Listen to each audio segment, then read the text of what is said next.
saya Ratilia, BP 1810251017, kelas Mikrobiologi Protisida. Kali ini saya akan menjelaskan tentang virus.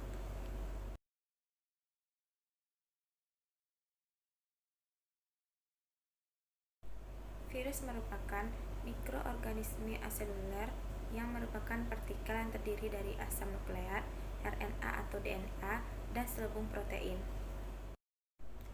Berdasarkan inangnya, virus dapat dikelompokkan menjadi: pertama, virus tumbuhan; yang kedua, virus hewan; yang ketiga, virus manusia; selanjutnya virus bakteri; dan virus cendewan atau mycovirus.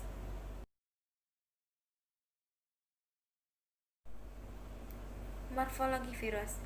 Yang pertama, memanjang seperti batang, benang luntur.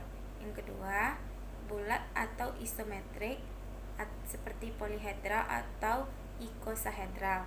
Yang ketiga, kombinasi, misalnya berbentuk basil atau basiliform.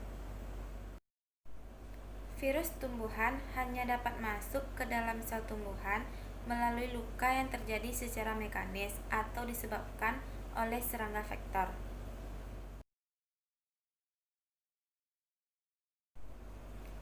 Peran virus dalam pertanian. Yang pertama, sebagai patogen penyebab penyakit pada tanaman.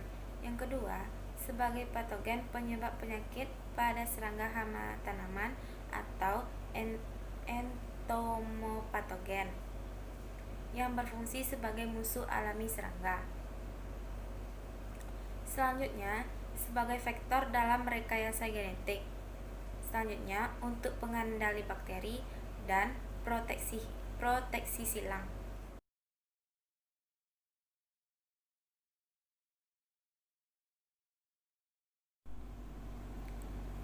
Penyakit yang disebabkan oleh virus Gemini tidak ditularkan karena tanaman bersinggungan atau terbawa benih.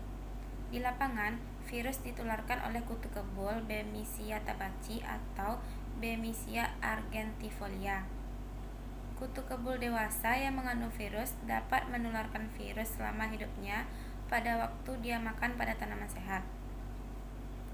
Satu kutu kebul cukup untuk menularkan virus.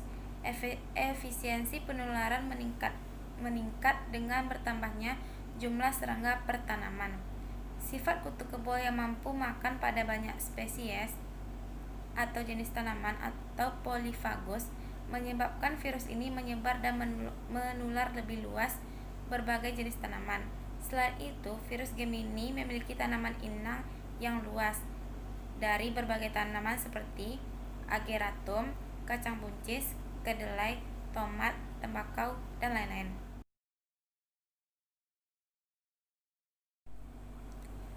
Gejala serangan secara umum.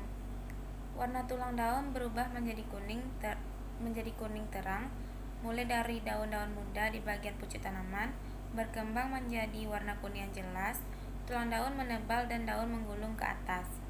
Selanjutnya, daun-daun mengecil dan berwarna kuning terang, tanaman kerdil dan biasanya produksi buah menurun dan lama-kelamaan tidak berbuah sama sekali. Gejala di lapangan di tiap daerah biasanya tidak sama, tergantung dari jenis varietas cabai, ketinggian tempat, dan lingkungan. Tanaman inang lain disukai virus kuning adalah tomat, cabai rawit, tembakau, gulma baretan atau wedusan, dan bunga kancing.